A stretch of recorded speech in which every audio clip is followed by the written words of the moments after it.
House Democrats continue to fight to stop the GOP tax scam in its tracks. Trump's one big, ugly bill will rip away health care for more than 16 million Americans. The Senate bill is even worse, more extreme, more destructive, more cruel than the House version.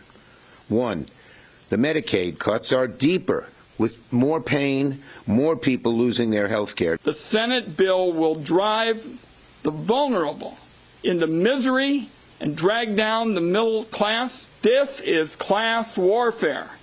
Caviar over kids, Mar-a-Lago over the middle class.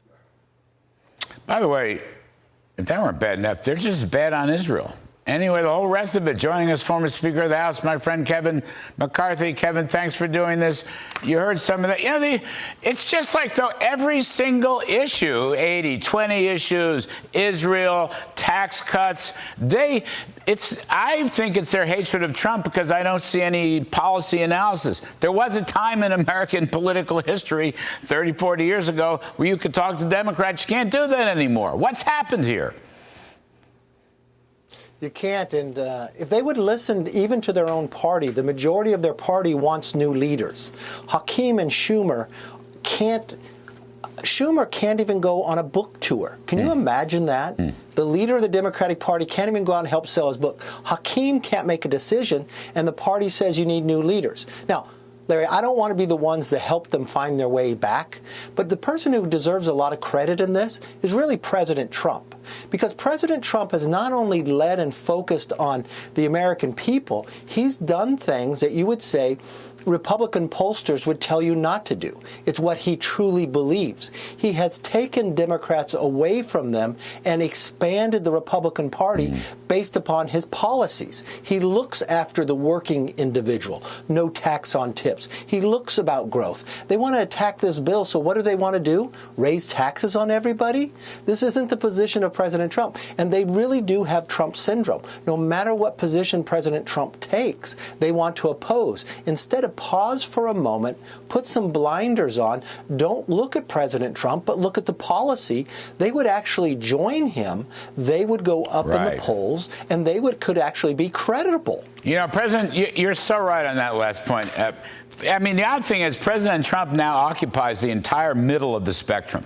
And it's a growing middle of the spectrum. Yes. He's out-jocked the Democrats completely. They're so far left. But, Kevin, they're doing the same thing on Israel. I'm watching really smart Democrats that I worked with in government, people on the Intelligence Committee, for example, get in front of cameras and become completely incoherent about the Israel. I mean, every president in the last 40 years has wanted to denuclearize Iran. Trump is actually doing it, and now the Democrats want to stop him, and they're invoking the War Powers Act, which has no bearing. I mean, they're even wrong on this.